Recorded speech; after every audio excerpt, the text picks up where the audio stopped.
Good morning and welcome to Emerson Institute at City of Light. And welcome to the Dr. Angelo Pizzello Wisdom Center, where we're broadcasting live from our campus at 3125 Presidential Parkway here in Atlanta, Georgia. I'm Reverend Dr. Paul Gretz, and it's just a delight to welcome you to our class on the Book of Truth by author Paul Selig. This is an ongoing series of 8 weeks, and we're in class number 3. If you're taking this class for credit, we encourage you to follow along with your notes, and we're looking forward to hearing from you about your takeaway at the end of this class. If you're auditing this class, we're delighted to have you joining with us today and following along, and we know that everyone is welcome as we study together the power of truth within our lives.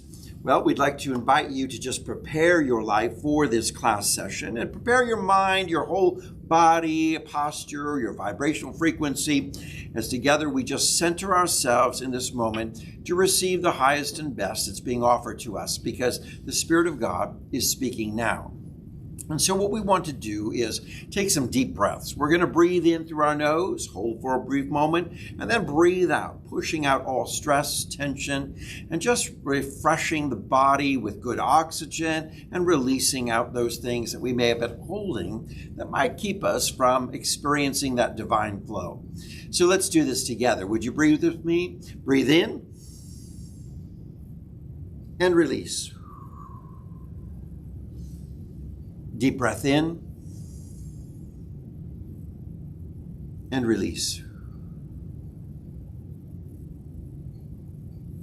Deep breath in and release. And in a moment of silence, let's set our intention, whispering the desire of our heart, that which we hope and expect to receive during this time that we share together. And so it is. Well, welcome to class number 3. It's on the chapter Alchemy and Transformation. So we're going to break down that as we begin so we understand these terms to the fullest. Let's define alchemy. And if you have your note packet with you, you can find the definitions there. But for those of you who are interested in receiving notes, I want to remind you to please reach out to me at revtpaul@aol.com. Send an email to me, and we'll make sure that our registrar, Dr. David Carter, sends out the notes to you prior to every class so that you can be prepared for our study and join us and follow right along. Alchemy. It is from the Arabic and the ancient Greek, and it is the ancient branch of natural philosophy. It has been practiced all through Europe, Africa, China, throughout Asia. It is a mystical process of creation and transformation. And transformation being that which is a change and a metamorphosis. So today, this whole chapter is talking about how we might bring about transformation within our life, how we might facilitate this wonderful, creative new world, this new outlook that is so transforming for us in our individual lives. We're here on this planet. We are here in this time. Our soul is present in this moment for the experience of transformation. That is the evolution of the soul, that the soul is ever evolving. And we're moving into a greater awakening, and we're becoming more and more enlightened. That's our journey. So everything that we're experiencing is all about the fulfillment of that purpose. That's why we're here. So let's be about that. Let's just begin by setting our intention to transform, or to begin to perceive, or to see, or to view a new world.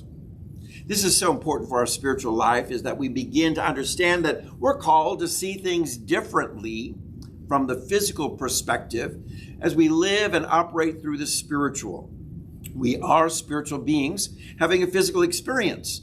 So we want to understand that our first and foremost outlook on everything should be with the eyes of the Spirit, or the spiritual eye, to see the world from that perspective.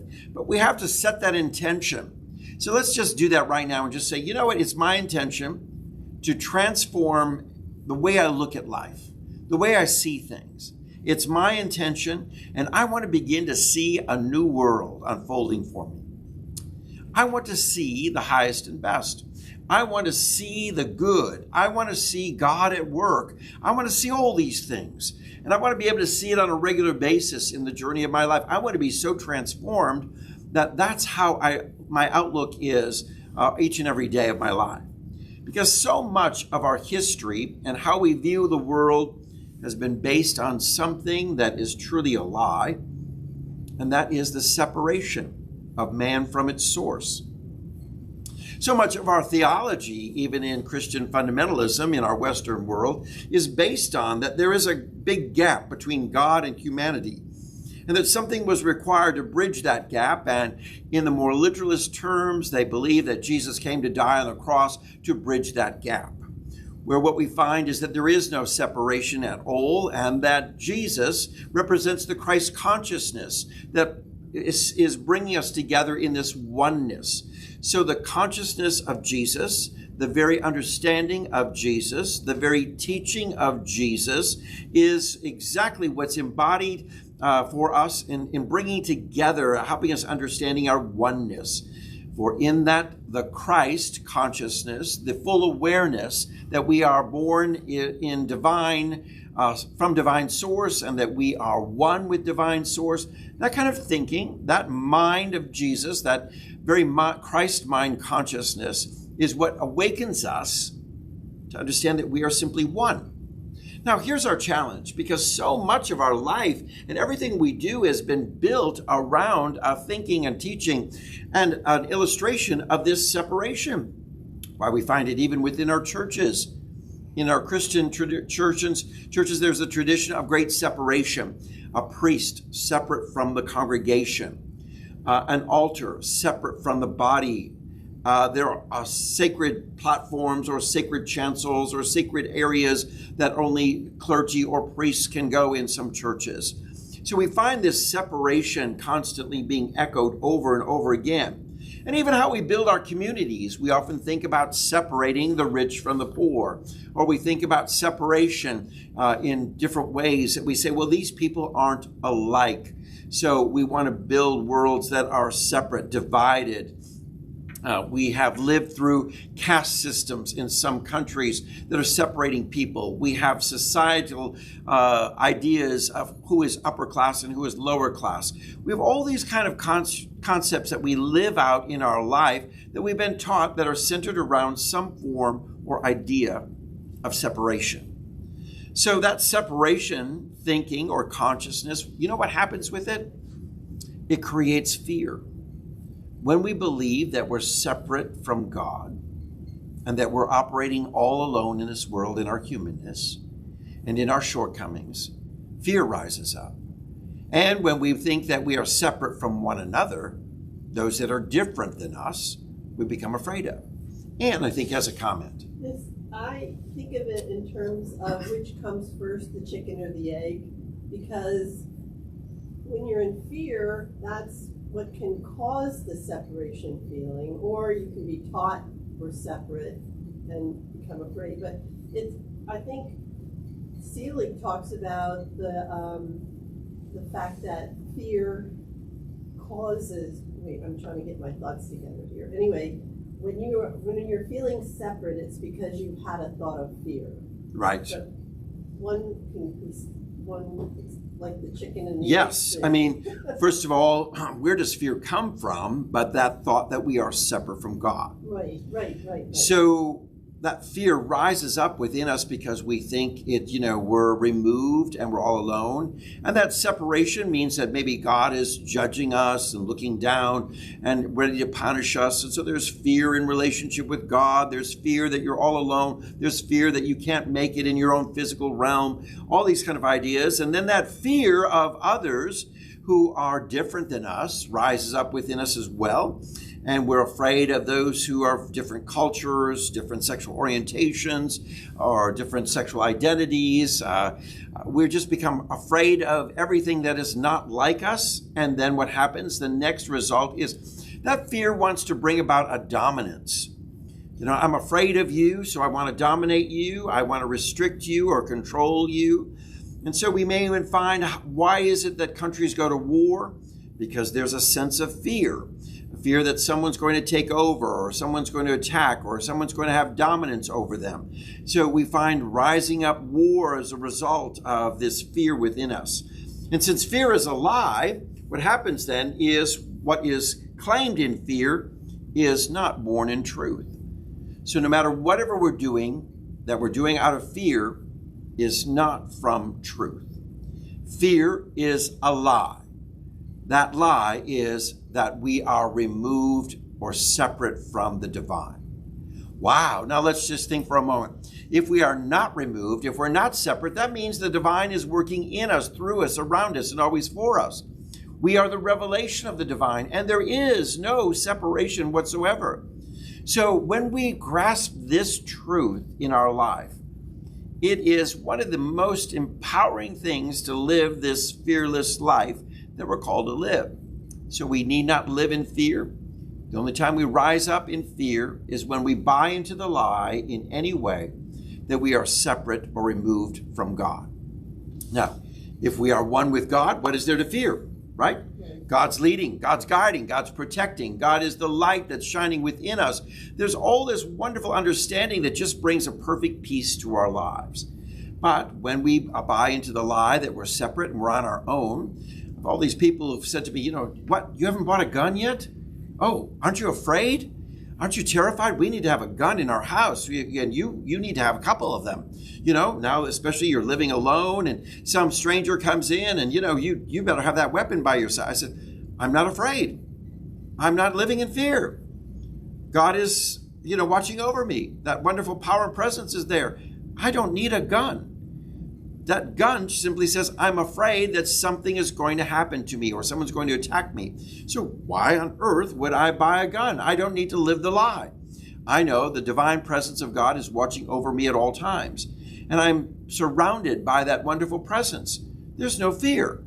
So it's just an example of how we might live our life in such a fearless mindset that just says, I'm at perfect peace. I'm not afraid of anything. So things that rise up within us that may stir us fear, we have to say, wait. Am I buying into the lie?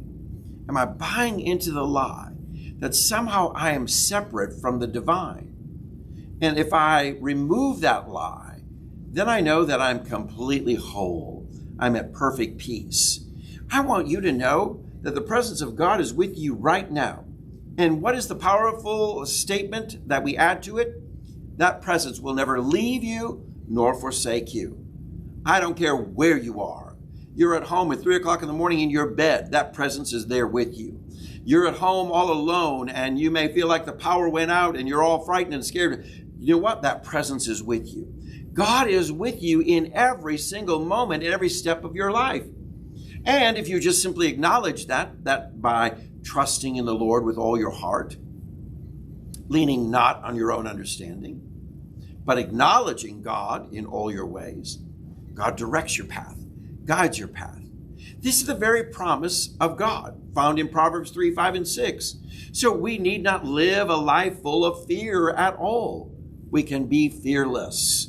And I want to encourage you to embrace a fearless life. No matter what comes against you, you know that the power of God is looking out for you, watching out for you, caring for you, because God so loves you. Do you understand that? The universe actually loves you such depth and such a level of loving that is complete care for you. So why on earth do you walk in any kind of fear? Now, when that bill comes your way and you're feeling like you're on a fixed income and you become frightened, wondering how can I pay for that? Remember, the divine source is looking out for you and loves you and knows your need before you even ask. I don't care what scenario you're facing. There is no call for us to live the lie of fear in our life. When we fully understand this, this is the alchemy. This is the transformation. This is the change that needs to happen within us. This is the awakening to our lives that brings about such a transformation in how we live our day-to-day journey. So when we begin to see things from the perspective of truth, we lift it up into its true essence. I'm going to say this. When we start looking from the truth that I am not separate, I am one with the divine, the power of God is flowing in me right now. And we begin to feel that and sense that and know that That power is healing. That power is strength. That power is wisdom. That power is guidance. That power is infinite possibilities. It's all flowing in me because I am one with the divine. And what happens with that consciousness? We begin to lift everything up to its true essence of what it really is. So here's the truth that we need to understand. First of all, there is no separation, and all men and women are of God. Everyone. That's right. There's not a single human being on this planet that is not of God. All beings, all creatures, all things are of God. And our world changes when we begin to align with this truth to say, you know what, that person may be different, but they're of God. And this person may be different, but they're of God. And that person may be like me, and they're of God. And so we begin to understand that when we grasp this, we have a transformational experience about how we deal with others in our world. We need only to teach this truth and all things come into alignment. You know, our changes in laws that we try to do in our world are only working on the surface level. We've got to go deeper, and we need to teach truth. So many of us are stuck on talking politics. I want to say, let's remove talking politics and let's just simply talk truth. I know there's lots of churches today that want to preach social action and social gospel in all kinds of ways. And they're talking about politics and ways to change laws and what we need to do, but it's all about just sticking with teaching truth. And we need not speak politics. We just speak the truth. And when our world begins to understand truth, everything will come into alignment. We need not argue politics. We need not argue political perspectives. We just need to speak truth and live from truth. And the byproduct of understanding truth will help us make wise decisions about equality, fairness, judgment, and how the world can work in a sense of creating a world that works for everyone, not just a few. The teaching of truth is a vibration that's so powerful. It can change, it can transform, it can topple any challenge that we have. Let me give you some illustrations. I think, one of our challenges in the world is we had a lot of opposition at first when there was a movement towards gay marriage. Well, everybody thought that there was separation between straights and gays. And in that separation, well, they live their life differently than we do. Only discover that gay couples live their life the same way straight couples do. But if we understood truth, we would simply understand that truth says we're all of God. And though there may be uniqueness in our identities or orientations or our outlook on life, we're all of God. So what is good for one is good for the other. Now, if we taught this spiritual principle from the beginning, the application of a law would be very simple. And there would be zero obstacles to it. Everybody would say, oh, this is truth. Well, we understand everyone needs to be treated with the same fairness, the same equality, because no matter who you are, we're all one. So we look at people who are seeking asylum or looking for a place, a home, a new beginning within the lands of the United States of America. And we think, well, wait, we're not letting in people who are different than us. Lo and behold, how was this nation formed? But a series, waves of immigrants coming who were each different. Irish immigrants, Dutch immigrants, German immigrants, Swedish immigrants, English immigrants, immigrants coming from all different countries and around the world, Hispanic immigrants, Asian immigrants, African immigrants. It doesn't matter who you are. That's what forms up the nation of America. And yet we would have said, well, wait, we all got in, but we're not letting anybody else in. You see, that's that mode of separation. Well, we just speak the truth that we're all one and everyone deserves the same. Do unto others as you'd have them do unto you. However it was done unto you, and if your family came as immigrants, would we not want to allow others to come in as immigrants? So, it's not about politics. It's just looking at truth within our life. If we teach truth, the byproduct of that will be the expressions of equality, fairness, compassion. All these wonderful things are going to unfold for us when we just simply understand how truth operates. And when we understand truth, fear goes away. Fear of someone different, fear of lack, fear of there's not enough, fear if we let others in, there won't be enough for us, fear that if we let somebody else in, they'll be in control and throw us out, or all these kind of crazy ideas that people have that are rising up from the simple lie that we live in separation, or that we're separated in any way. So what happens is we begin to perceive and see the world. And the glasses we put on our life, we begin to look from the lens of separation. You're separate, you're separate, you're different, and I'm removed from you.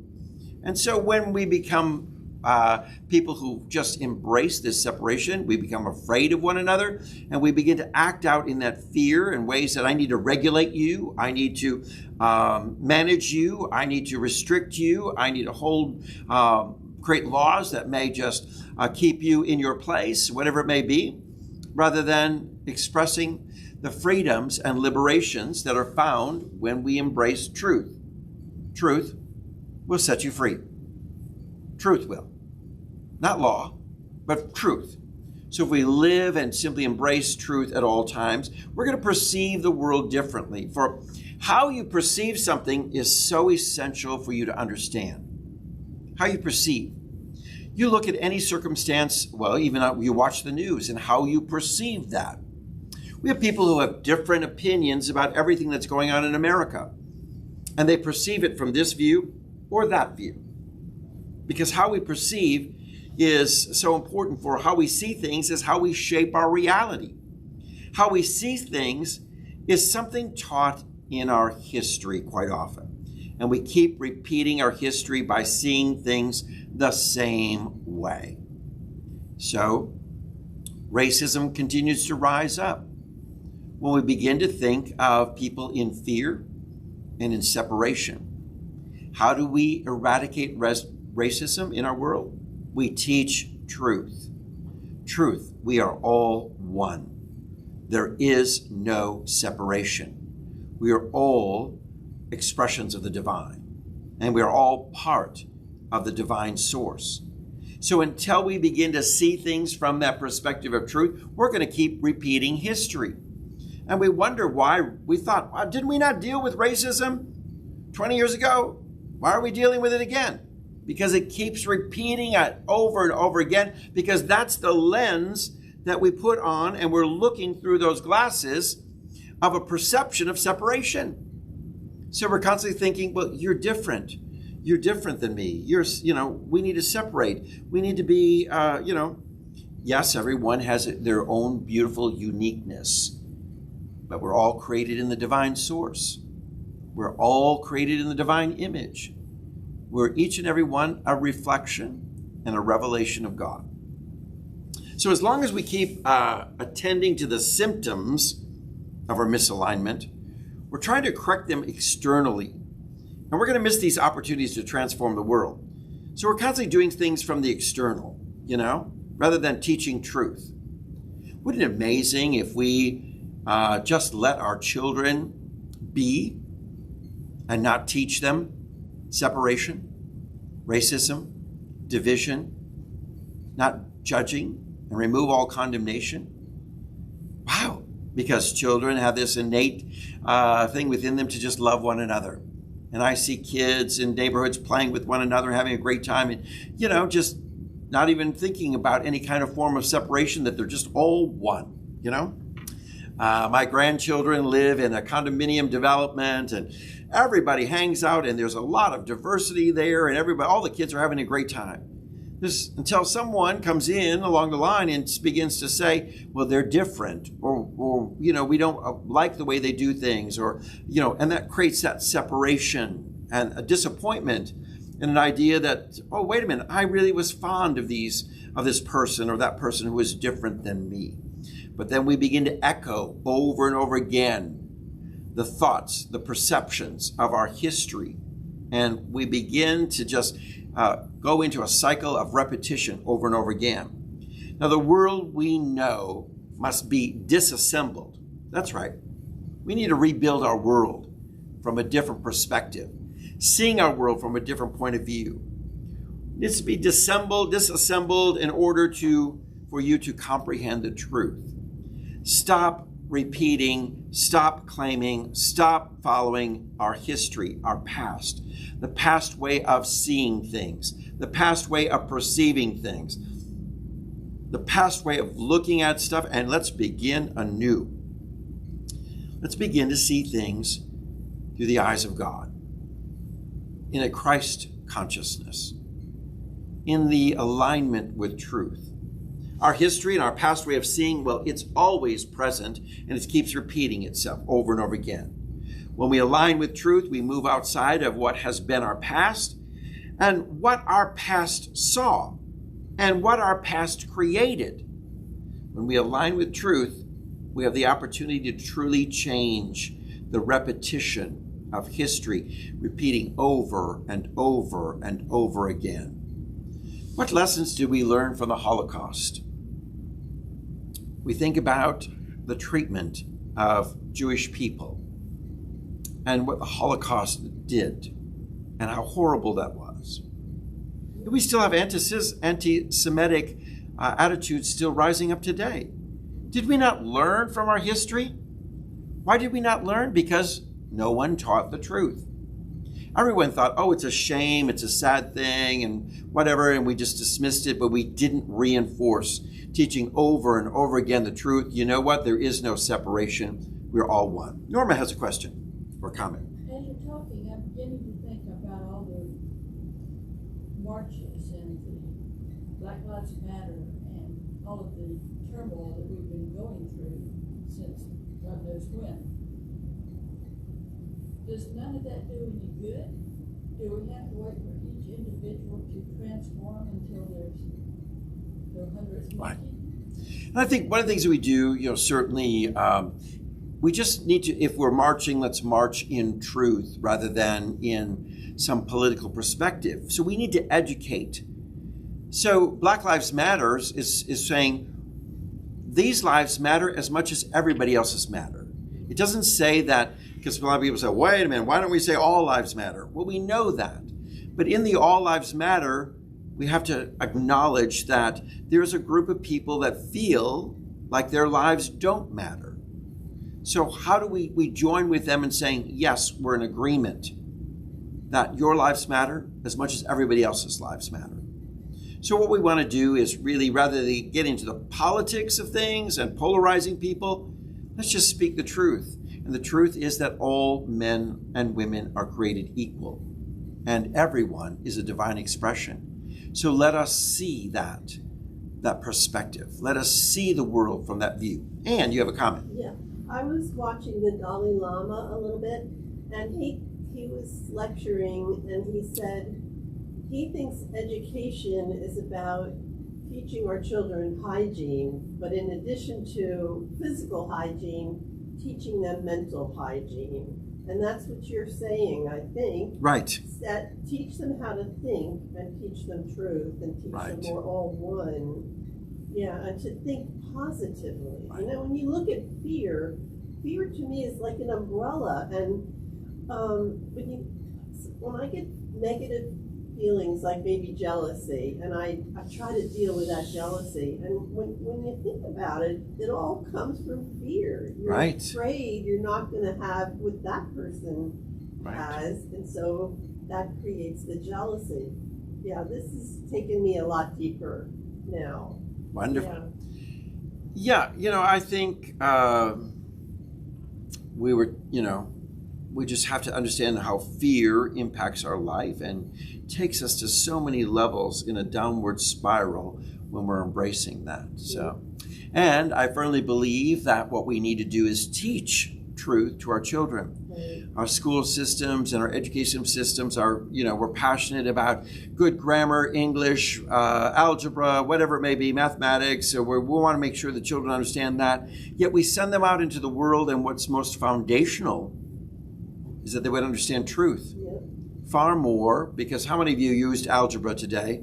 We took these classes and, we don't even use algebra. How many of you use, some British literature classes or things that you may have done?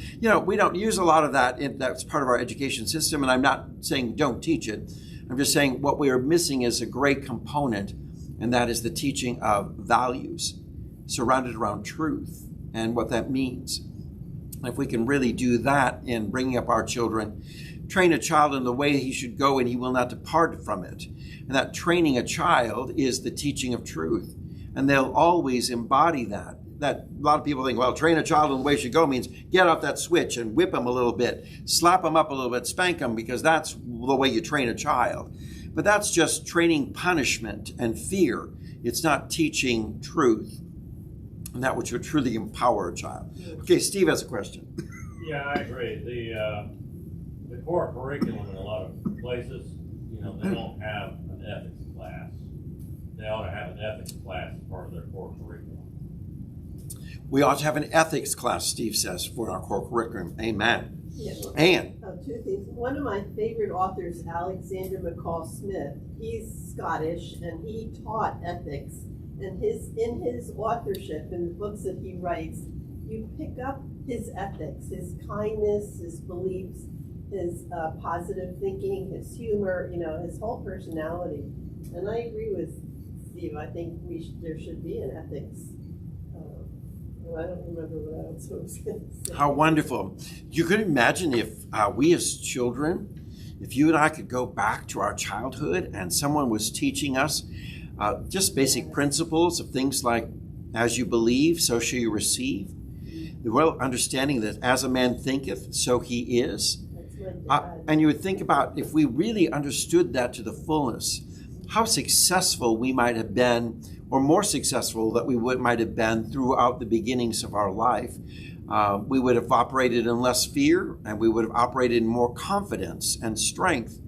So I really think it's time that we really get down to the business of teaching truth. Stick with truth. We don't need to talk politics. We don't need to talk all this. Just simply bring out the truth. And the truth will help and guide us to make good decisions. So as a pastor, my job is not to speak politics. My job is to teach you truth and stick with truth. So a lot of people say, well, why haven't you come out with a statement on some political thing that's going on? Why don't you post more opinions and be more in line with a lot of social action issues? And I said, because my passion is helping us getting to the root, not addressing the outside or not addressing the fringe, but getting back to the truth of what will really transform our nation and our thinking. And that is getting back to aligning ourselves with this powerful truth within our lives.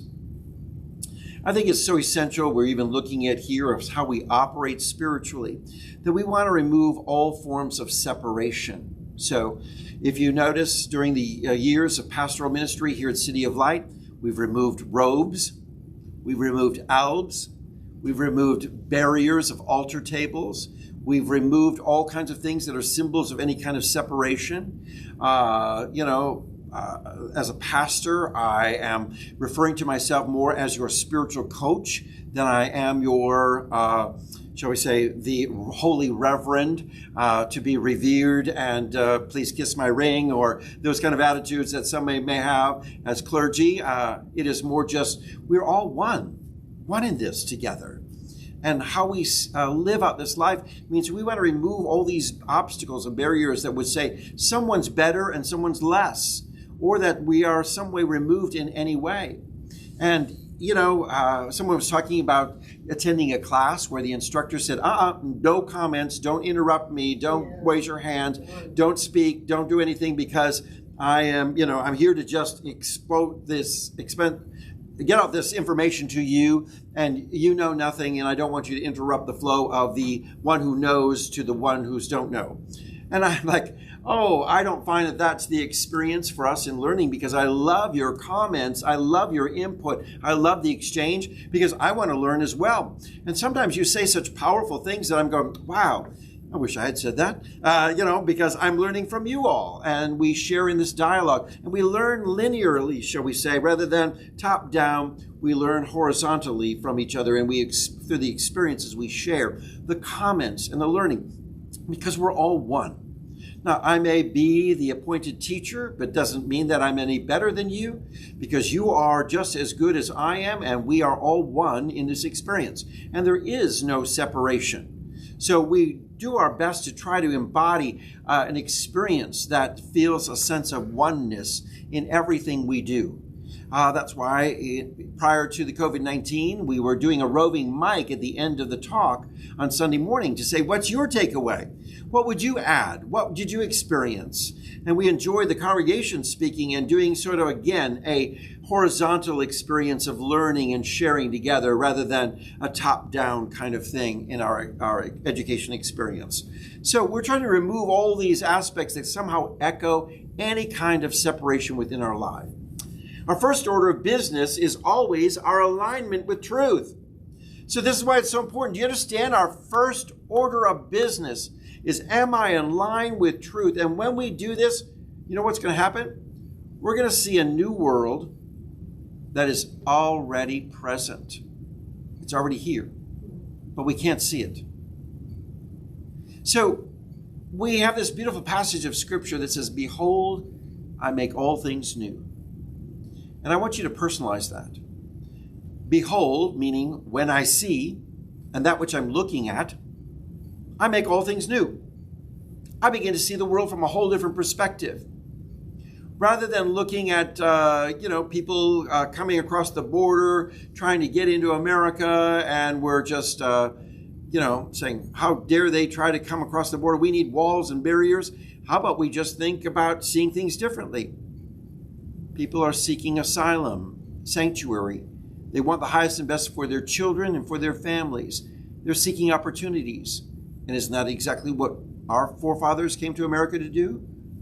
So behold, all things are new when we begin to look at things from a different perspective. Yes, Anne. So one thing that we are experiencing right now, and it relates to what you're saying, is that we are watching our criminal justice system change. It's changing. And I had a thought today. This is out there. Something happens in the body when someone is facing you with a gun in your hand. There's a physical change in your body. Yep. The fight or flight mechanism kicks in. And so we're expecting our policemen to be faced with the possibility of being murdered. They go into fear, and how can they be rational in what they think? So it's going to be interesting, but truth will prevail, the light, the whole thing. I'm excited to see this happening. Right. It's going to be a great change for our country. I think there is a greater awakening, and we're beginning to experience more and more education around that we are all one. There's diversity training going on more and more within our world, and for an understanding of the diversity in our world. And when we begin to embrace that simple truth that we are all one, fear removes. And so the person who is maybe breaking the law is less fearful of the cop. The cop is less fearful of their opponent. Fear removes because we have a sense of oneness, and we're trying to work things through with more of a perspective of compassion rather than a perspective of fear, right? So what we want to do is, how do we remove fear in the dynamics of our police force, so that they're not afraid someone's going to get away with something, not afraid someone's going to steal something, afraid that that person looks suspicious and I'm afraid. You see, all those kind of things are separation ideas, rather than seeing the highest and best in the divine and seeing where someone is struggling within their own life to express the divine within them because they just haven't figured out how good and how amazing they are in their lives. A lot of work yet we've got to do, because here it is, wow, in the box in your note package. This is our spiritual work, making all things new. Now, how do we make things new? Changing our attitude. Changing our outlook, our perception. So what do we need to do every day? Change our perception. What did Jesus say? Ye must be born again. What is to be born again? To begin anew, to see things in a new perspective, to begin to think in a new way. So you were thinking this way, and now you have repentance. Repentance is a 180-degree turn, and you're moving this way. So you've switched from this to this. This is what the born again experience is all about. Is an awakening to something new, a new way of thinking, a new thought, a new perspective, a new way of seeing the world. For the eyes of the Christ, meaning the Christ consciousness, will see divine manifestations at all times. The eyes of the Christ consciousness, you know what? They don't judge, and they don't see fear. The eyes of the Christ consciousness only see the world, the universe, all things as one. So we want to say, I want to take on this consciousness. I think our theme verse is, honey, you got the mind of Christ? Use it. You know, I think we got to get that t-shirt going. You know, you've got the mind of Christ, now use it. You've got the mind, it's available to you, meaning the Christ consciousness. It's there. Would we just use it? Go ahead and use it. Start seeing the world in a non-judgmental context. Start seeing everything you do. Rather than judging everything, is this good? Is this bad? How about it just is? How about things just being is, rather than trying to force them and compartmentalize them? And this is good or this is bad, because isn't it funny? A lot of things that we thought were bad turn out to be good. A lot of things we think are good turn out to be bad. So how about we just say that they just are, and we remove any kind of judgments about the experiences people are going through. You know, I've shared with this over and again, but it illustrates this truth. There were times when my son, as a teenage boy, you know, made some bad choices. And I had the attorneys on speed dial, trying to help him out, trying to get him out of juvenile court systems and situations that, you know, he just made some bad choices. And you think about that and you think, this is bad in a judgment as parents. Lo and behold, years go by and find out that those experiences really shaped and molded, made him to be the excellent dad that he is today. And he knows, he says, I'm more street savvy than you were, Dad. I have had these experiences and I understand, and my kids are not going to do those same things because I know when they're trying to pull the wool over my eyes. You, Dad, were a little bit more naive. Yes, that's right. My son was very right on that one. So when we look at these things, we say, well, was that bad? Or was that good? Or was that just what was? You know? And rather than trying to label it, because we would say, well, how can you say that was good when he was making bad choices? And even the word bad says there's a judgment on the choices. Or how can you say this is bad or good?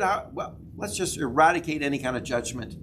And this was part of his pathway that brought him about to his unfolding of a higher and better journey for him. He needed to do those things. He needed to grow and to experience them. So how about we stop with the judgment? Stop seeing things in condemnation. How about we stop seeing things through eyes of fear? For the eyes of the Christ consciousness only see the world as one. So we begin to look deep into the soul of one another. I want to encourage you to get eyes that see the soul. You know, you're now looking through the physical. And so you have the eyes that can look infrared vision, shall we say. You can look inside and people say, oh, wow, you're seeing my nakedness? Yes, I want to see the nakedness and the bareness of your soul, of who you are. And I want to have compassion. I want to see your hurt, your soul, your joy, your wounds. I want to engage in that, and I want to be in love with your soul. And when we begin to see the world from that perspective, we listen to anyone telling their story and about maybe what they're going through, and you're connected to their soul with no judgment, as if you're so connected that their story is your story. And you're feeling this sense of oneness with them. And you begin to see their life, their hurts, their pains. You know, so quite often that helps. We do that as parents. We love our children so much, and we know that they're an extension of us. They are our DNA. They are us. And when we hear their hurts and their pains, their wounds, oh my Lord, I can remember sitting on the steps and my son crying and breaking his heart broken when his first girlfriend, his first love, dumped him. Yeah. And as a parent, I looked deep into his soul, and I wanted so badly to just comfort him and go inside. I felt the pain that he was going through and his first experiences of heartbreak in his life. Well, we connect that way when we want to see deep into the soul. We have a sense of oneness. Well, let me tell you this. We're all part of the same family, the family of the divine, the family of God. And our DNA is all the same. It's heavenly. It is ordained of God. It is blessed of God. And so what we want to begin to understand is that we begin to see things through the sense of oneness. We have the eyes that can view the soul, look beyond the physical, look beyond the body, and see the real essence of that person. When we do this, we remove all judgments, remove all fear. You know what? We actually remove all stress in our life. I love this. I posted this a few days ago on Facebook. Simply a graphic that I created that says, a new day, same God, no problem. Now, if we think about that, hey, yesterday, I made it through. You do realize that? You made it through yesterday and you're here today. It's a new day. Same God that carried you through yesterday, right here, made you through it, no problem. There's no problem. I'm alive, I'm breathing, I ate, I slept, I, did everything. I made it through. I'm here now today. It's a new day. Yep. Same God, no problem. And we begin to embrace that. That's this consciousness that, again, is removing fear and judgment from our lives. Because this is what's happening. When you align with truth, what happens, you clear out our past creations, okay? So our past creations are all about racism, sexism, youthism, all kinds of judgments. Past creations may be, women are not as good as men. We've had judgments on that in history. They don't deserve to be paid the same as men do. We've got all these judgments that women are the fair sex and not as strong and can't do as much as men do. And so this is a past creation. And when we align with truth that says we're all one, well, then we say, well, wait a minute. We're all one. A woman can do as much as a man can do. And a man can do as much as a woman can do. And there's no difference.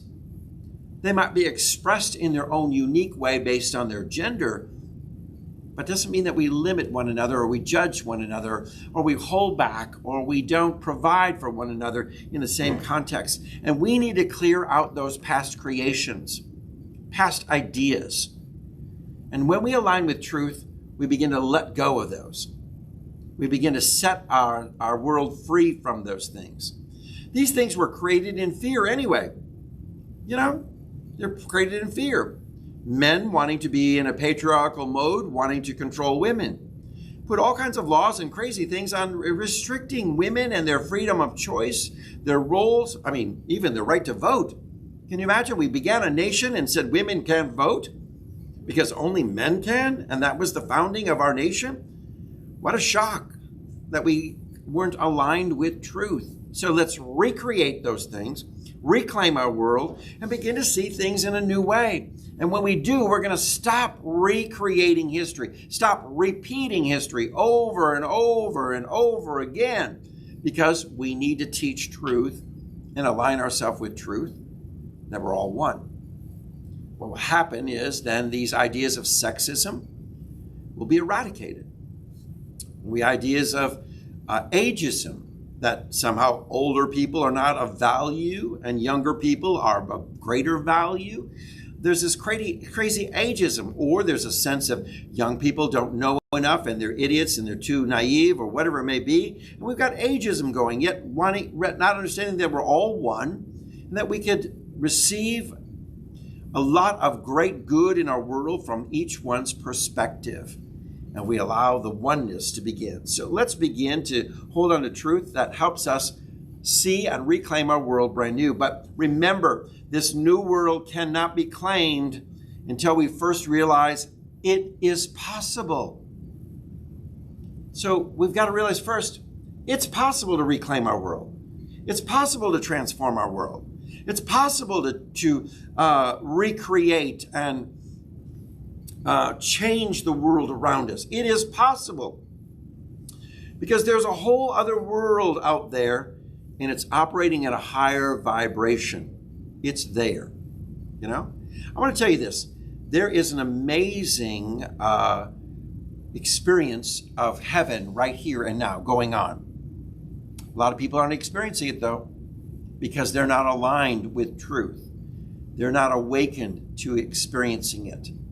But heaven is here right now.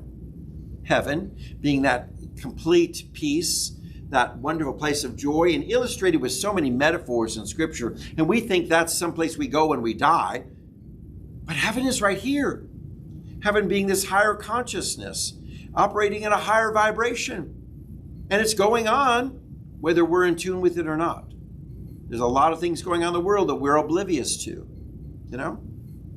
Have you ever been at a party and something happened on the other side of the room? You were in the same room, but the crowd was so noisy, you were oblivious to what was going on. You said, I didn't know there was a disagreement going on in this party, or I didn't know that someone spilled their drink on someone else. I didn't know. I was oblivious to it, you see, but it still went on. Let me tell you this. We're in this room and heaven is all around us and it's unfolding right now. You can either be oblivious to it or you can be a participant of that divine unfolding right here, right now, manifesting amazing things in your life. So I want to invite you to do something for a moment. We're going to do this exercise. Close your eyes for a moment. We're going to take a deep breath. And when you open them, begin to say, behold, I make all things new. In other words, I am now seeing everything from a different perspective. Let's just reset our view, okay? We're going to close our eyes. Ready? Take a deep breath. All right, open your eyes and say, behold, I make all things new. Behold, I make all things new. We're going to reset our perspective, right? That's part of our goal. I'm going to begin to see everything. I'm going to watch the news from a different perspective. I'm going to go through my day-to-day experience from a different perspective. I'm going to have conversations with people from a different perspective. Rather than saying, oh, did you hear that? And passing judgment and condemnation about something. Instead, I'm going to be saying, this is their pathway, and I celebrate the joy of what's unfolding in their journey. And I do so without fear of any ideas or thoughts of separation. Let me tell you this. You have authority. Do you understand that? How you see anything implies on the kind of relationship you hold. Is it oneness? What kind of relationship do you have? So you may see people who are different than you, and you may see them from a perspective of separation because of the kind of relationship that you're holding in mind. You have the authority. You have been given dominion, as spoken in the creation story. I love this. You know, in the book of Genesis, the beautiful unfolding of the creation story, what did the divine source we call God empower man to do? Speaking to Adam and Eve, go through the garden and name everything. Call it as you see it. That's a metaphor for us in life. When we are in this wonderful realm of the divine, call it as you see it. Give it a name.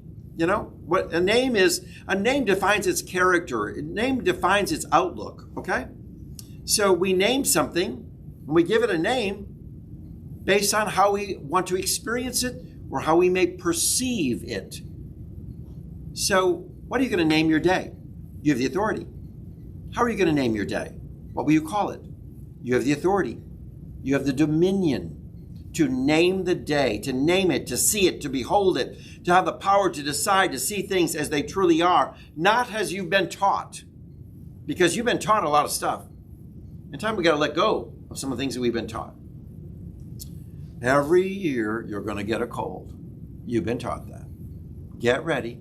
Did you buy the cold medicines? Did you buy the this and that? Because every year you're going to get a cold. Well, that's what you've been taught. And what do? You live in that expectation. Well, I got to get ready for cold season because every year I'm going to get a cold. Okay, so you keep repeating what you've been taught. How about we begin to embrace a new way of thinking? Behold, I see all things new. I am not participating in that every year I get a cold. I am not getting a cold. You see? I have changed my consciousness, and I see everything that I do from a different perspective. You have the power, you have the authority to name every experience, to call it as you desire. You have the power to transform, to see things in a new way. For this divine self, when you become fully aware of who you are and what you are, that's the divine self, sees well beyond this physical world into the world of alchemy, of transformation, and sees through the divine eyes the transforming power of love, of oneness, of not being separate from anyone or anything, of connection. And that power enables you to name day-to-day experiences as good and blessed, filled with the divine, unfolding in powerful ways that are shaping and directing your life. I want to tell you this, as a pastor of 42 years, people talk about heaven one day going up there, pearly gates, streets of gold, mansions on a hill, heaven up there in the clouds. And the images of heaven as a city on a cloud were there to simply depict a higher alignment. That's all. So we were offered symbols in the Bible as to how to describe everything, a higher place, a greater level of understanding, a higher place of enlightenment. That's what heaven is. Free from all of the limitations of this physical world. That's what heaven is. So my partner passed away last month, and we say he went to heaven. He didn't go to a destination. He didn't go to a place. He went into higher enlightenment, set free from the physical limitations of this body. Did he go to a destination on Mars? Did he go to some planet in the universe? Is he out floating in the sky? Is he somewhere in the clouds? Is he in the city of gold that's somewhere on some asteroid somewhere? No. He's just gone into higher enlightenment. A wonderful place of perfect peace. The consciousness, which is his soul, who he really is liberated and set free, and has risen to the city on the hill, shall we say. He has gone to that place in a metaphor of a higher, liberated state of understanding. Because there's no heaven on the cloud, but the kingdom of heaven is here, and it's right here and now, to be experienced right here and now. I don't know why people don't get that, because they sing the Lord's Prayer. Oh, we've got to sing the Lord's Prayer. For thine is the kingdom, right? What? In heaven and on earth. We're singing on that. We're singing, what we want to say is, let's bring heaven into earth right now. Let's bring it into the mouth. But we're like, oh no, that's just when you die. That's someday further down the road. That's not going to happen now. No, it's meant right now. That the kingdom of heaven is here and now. It's at hand. It is the higher level of vibration that may be known through you as you attend to it and begin to see it. I want to go to heaven today. I want to be in heaven right now. How about you? Let's all go to heaven. Let's all go to a higher consciousness. Let's all just be there right now and begin to see this experience from a more spiritual perspective, a higher level of understanding. Because let me tell you this, you are responsible for what you see. That's right. I saw that. I can't, we're like, oh, be careful. You're responsible for what you see in life. You're responsible. So begin to see the divine or God within each and every one and everything. For the key to the kingdom of heaven has always been you. You. You've always had the power to experience heaven here and now. Remember Carla Gamper in last week's class? She spoke of the Wizard of Oz and Dorothy having the ruby slippers and Glenda the Good Witch simply saying, Dorothy, you've had the power to go home all along. Honey, just click your heels. And I think what we got to do is just click our heels right now and let's go to this wonderful place of divine, perfect peace, perfect rest, and begin to perceive the world from this higher consciousness. For the key is to know what is, not what should be, because let me tell you, it already is, and not what you've been taught, and not what you previously agreed to, but to begin to see what is. Do you understand what I'm saying there? Because we want to know that it's already here. God has already provided everything for us, okay? It's already here. So we need to begin to see what's already here, not, oh, well, it should be better, or it should be nicer, or it should be this, or should be. It's already nicer. It's already better. It's already here. One day I hope my life will be better. No, your life is better right now.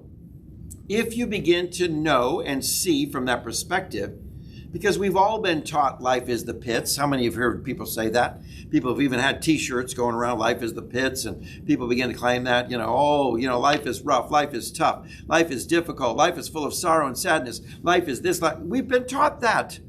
And before you know, what do? We keep repeating that over and over. Yes, life was tough yesterday. Life will be tough today. Life was difficult 10 years ago. Life will be difficult 10 years from now. It's just going to be that way because we're repeating over and over again this kind of thought we've been taught. How about life is wonderful? Life is amazing. Life is unfolding amazing good things. Life is full of blessing. Life is filled with infinite possibilities. What if we begin to see what already is, because it already is this way? We just got to let go of what we've been taught and begin to see the world from a different perspective. Our work then is to cleanse this vibrationary field, to be born again, to repattern, to image the place that you sit, stand, or lie as a field of vibration. I'm in this field of vibration. Everything is in vibration. Do you realize that? You're in vibration. That's right. Imagine that the field that you are sitting in is now lifting in stages as you are lifting with it. As you're raising the vibration, I'm feeling joy. I'm feeling happiness. I'm feeling contentment. I'm feeling love. And I'm raising the vibration. Just know what else? You're raising the vibrational frequency of everything else around you. And you begin to lift what you see. You begin to lift what you see. Isn't it funny? People say things like, you dress for success. If you look good, you feel good, right? So I think that's very true for a lot of people. They're like, oh, I put this on and I think I look good. And you know what? I feel really good because I look good. And so what happens is I begin to see the world from a different perspective. So how about we just dress with the divine presence and say, oh, my soul is looking good today. And I'm feeling like the soul energy, the vibrational level is radiating love immensely. And I'm just putting out this great vibrational frequency all around. I would love to just walk into the room and people bump into my vibrational frequency. Whoa, I felt some love there. Whoa, don't knock me over with all that love. That was just amazing. Your energy is so vibrational out there. And I want people to just experience that. Hopefully when I come into a room, it gets better. Because I want to bring more light and love into the experience of the room. I want to lift the vibrational frequencies of one another. And I can only do that if I begin in my own life, raising my own vibrational frequency. So remember this. Your body hears everything your mind says. So be careful. Often the words we speak were intoned or impressed into our vibrational field because they support some inner belief like life is the pits. So we speak life is the pits. We say, life is hard because we think life is hard. Just remember, your body is listening to everything you say. Oh, my back. Oh, the pain. Oh, I can't. Oh, this is so hard. Oh, it's really difficult. Oh, I'm getting old. Oh, it's just age is just terrible. You see how we all are? We speak that and we keep telling our body, yep, you're getting old. You're getting old and you can't do this. I love Dr. Joyce Reynolds, who coined the phrase, I'm youthing. I'm youthing. Mm-hmm. Every day I'm waking up, I'm youthing. And I am just not growing old. I'm not aging. I'm youthing in spirit and vibrational frequency.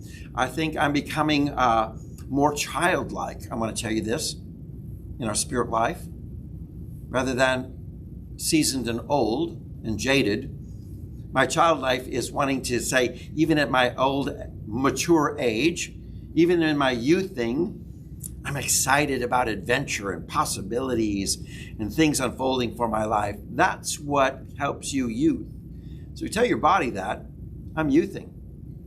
Tell your body, I think you need to spend a good time just talking to that body a little bit. And when you get out of the shower, spend some time saying, oh, you beautiful thing, you healthy body, all these strong muscles, and oh, everything is just firm and lifting up and speaking. I said up, up, up. Up. Just up, up, up. Yeah, things are going up, and I'm youthing, and you just come from that perspective rather than, oh my God, do I look tired and old and haggard? And the body begins to say, yes, you are tired and old and haggard, and we're going to get you to look more tired and old and haggard because that's what you're believing and that's what you're speaking. So I want to encourage you to remember this. Your body hears everything your mind says. So just be careful as we are embodying fear and words of fear. The body's responding to that vibrational frequency that you have of fear, of separation, of lack. Let's mind our words and watch them clearly. The belief that you are separate from the physical realm because the physical realm is not of God is a lie. Let me tell you this. If the form is of God, then all you see as of God is as well and is of the same vibration. So a lot of times we want to say, well, this physical world is not of God. Physical world is all made of God and is God. The trees, the flowers, the birds, the air you breathe, the grass you walk on, everything is of God. Everything in this physical world is of God. It is a manifestation and a creation of God. And if God can create grass and trees, and you are the divine expression, what are you ready to create today?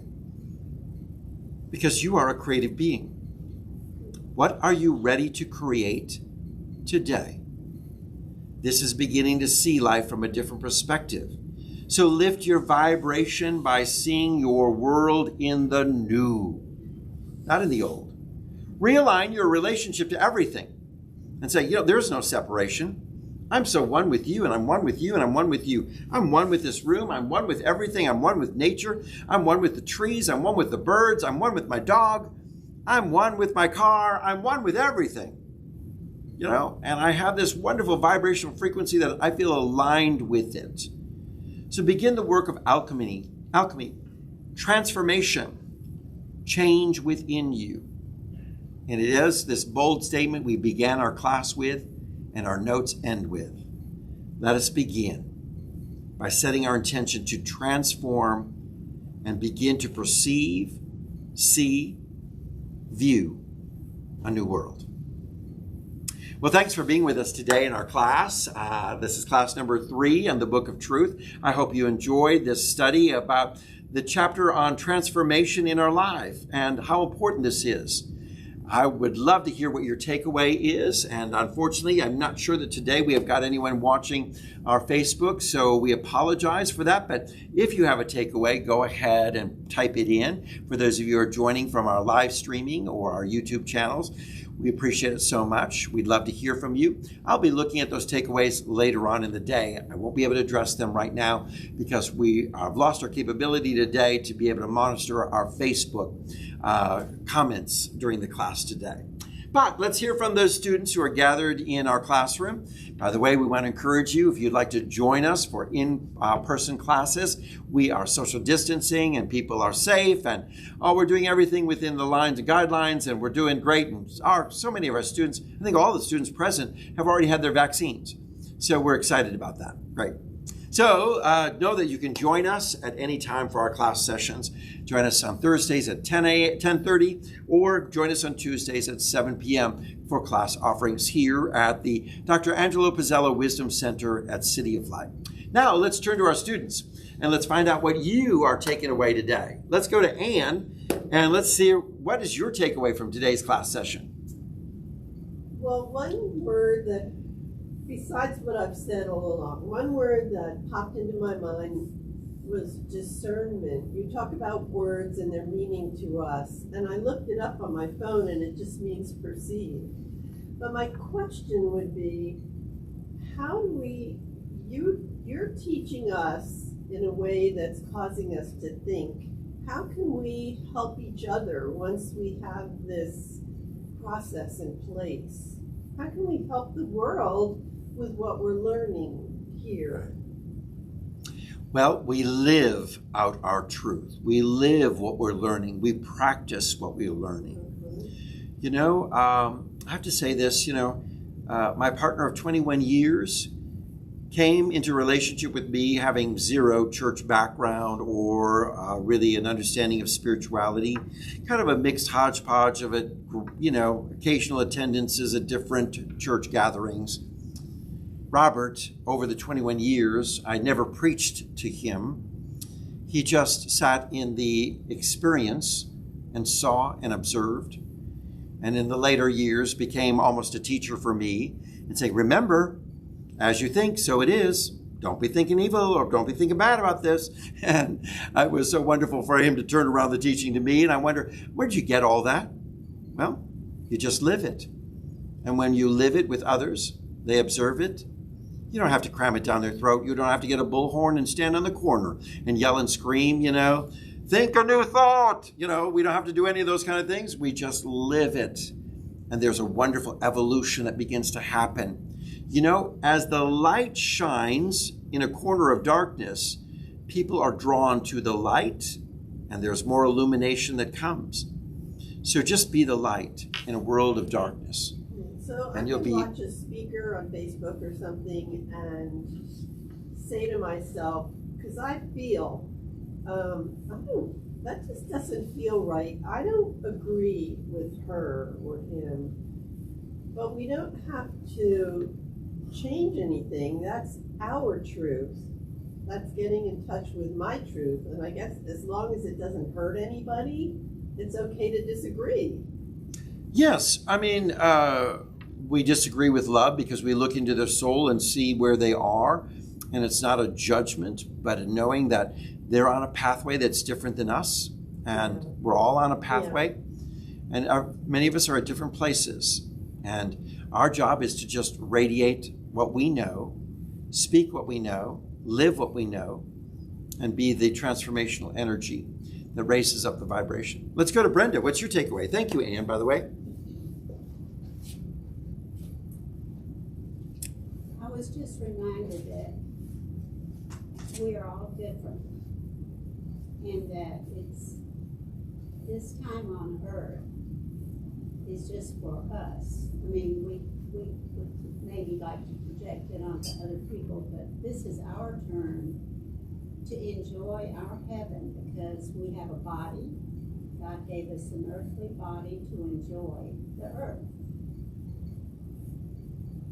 And growing up fundamentalist, you couldn't have any fun because that was just wrong. And I remember my parents having a card game and they started to enjoy it too much, so they stopped. And somebody once told me, you don't know how to have fun. Right. And I was thinking, you're right, I really don't. I know how to take responsibility, I know how to do all that stuff, but I don't really know how to have fun. Right. And so I had to, I'm still working on that. And another thing is when I'm working on not being so judgmental, because when I'm judgmental, I say to myself, I am a perfect child of God, because what I'm judging in another person is in me, and that's why I'm judging them. I wouldn't judge them if I didn't have the same thing. So I tell myself that I am a perfect child of God, and therefore it makes the person I was judging a perfect child of God, because they're my sister, they're my Right. Their family. Right. Beautiful. Norma, what's your takeaway? Thank you, Brenda. I think it's time to change my mind. Change your mind. All right. Steve, what's your takeaway? Every day, the first order of business is to align with truth. Every day, our first order of business is to align with truth. Beautiful. Wonderful takeaways. Well, thank you for joining us today at the Emerson Institute at City of Light. We appreciate you coming to be part of these class sessions. We look forward to seeing you next Thursday at 10:30 a.m. as well.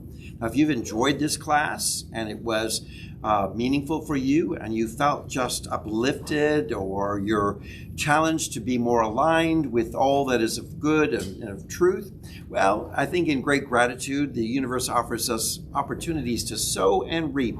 We've reaped and we sow, and we sow and we reap. So there's an opportunity for you to share in this wonderful ministry through donation. Please go to our website at www.cityoflightatlanta.com. There you'll find a donate button, and you can offer a donation for the class session that you just received. We appreciate so much your support of the Emerson Institute at City of Light. Thank you, and God bless you. And I'm going to look forward to seeing you next week, because I know there's some amazing things unfolding for us as we look into the next class and the next chapter. Oh, this truth is unfolding for us in dynamic ways that are molding and shaping our life for the highest and best. I'll see you next week.